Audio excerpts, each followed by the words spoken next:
Welcome to USC. Thank you. Hope the convocation goes great. So what are you doing this morning?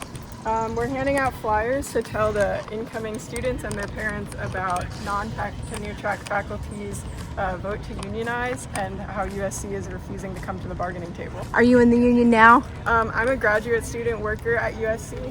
Welcome to our union. I'm a graduate student worker at USC, so I'm a member of UAW 872, the union representing graduate student workers. Thank you. And today's August 20th, right? Yes. The convocation is starting. Absolutely. Thank you. Thank you. The academic procession of the 2026 New Student Convocation will begin in 5 minutes. Please clear the walkways leading into Alumni Park. Reserved guest seats are the black chairs.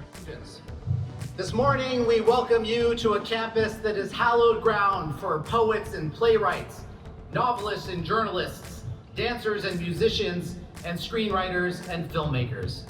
Indeed, this is a sacred space for storytellers. And for those of us who are not storytellers by training or by aspiration, we are still the authors of our own life story. We all tell stories about ourselves to ourselves, and then we live those stories out. That's because our stories don't describe our reality. Instead, our stories create our reality.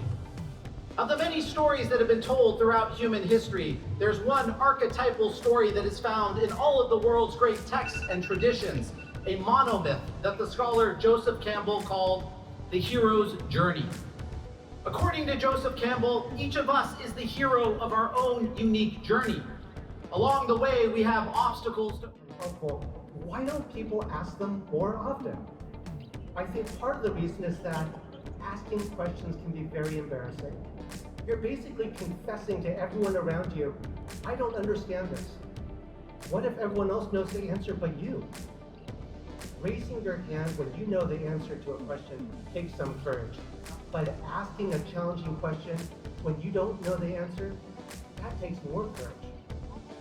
Many decades ago, there was a woman who worked at NASA. She was part of a pool of women who performed mathematical calculations for engineers.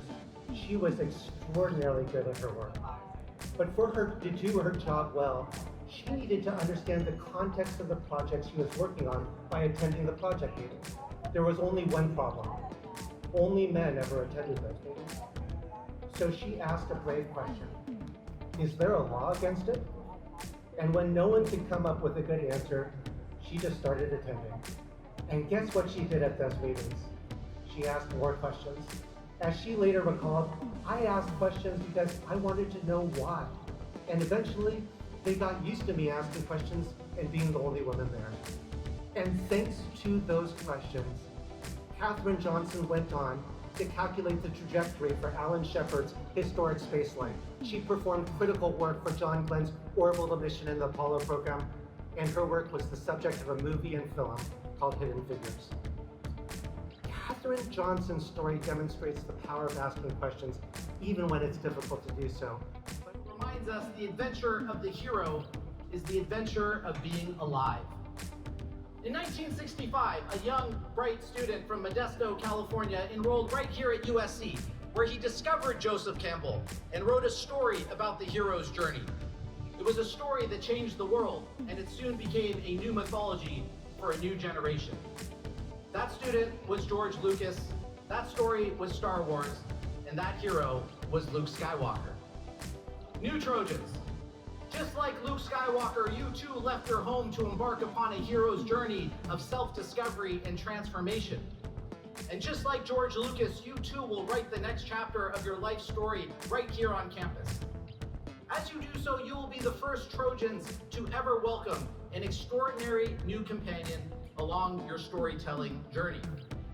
In just 1 month, the stunning spaceship that landed near the Coliseum will open its doors as the Lucas Museum of Narrative Art, a trailblazing institution devoted to chronicling and celebrating the hero's journey. You are the inaugural class of George Lucas's museum, so let that be your classroom. Walk those galleries and look for yourself in them. Allow yourself to be inspired by the many heroic stories that have endured across space and time, and then add to the collection.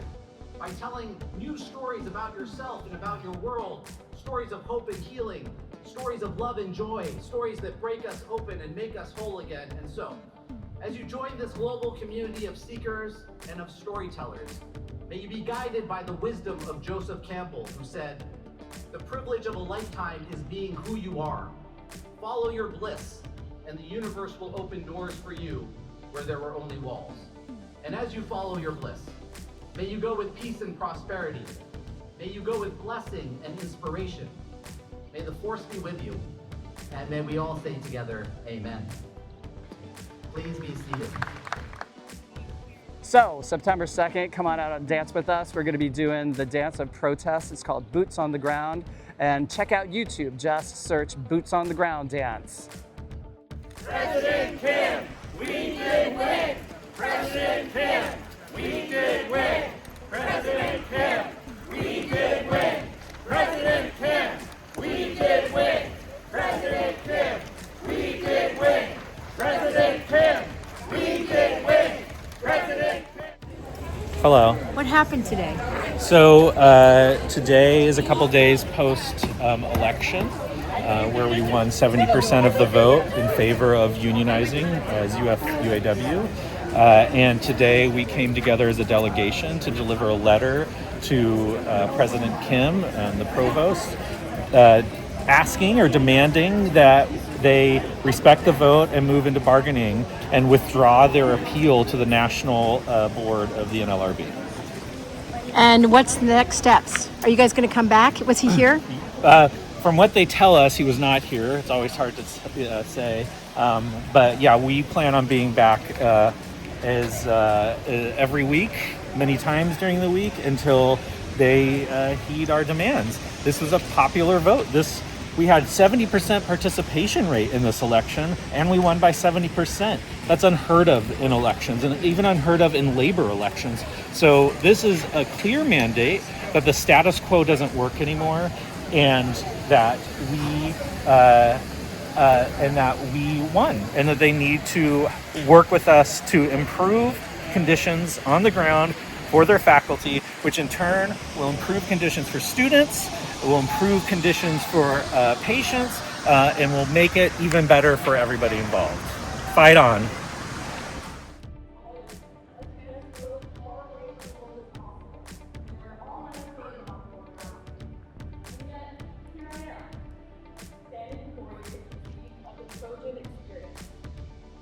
How I got here is a story exemplar of exactly what USC has to offer. Best of the best. I've wanted to be a lawyer for as long as I can remember. I applied political science to every school, even though I was secretly terrible at history. But USC has something different to offer. USC is one of the only law schools in the nation to have an undergraduate program. Here, alongside you, I've had the opportunity to take classes at law schools taught by law professors and one taught by the dean of the law school herself. And the spark in me was the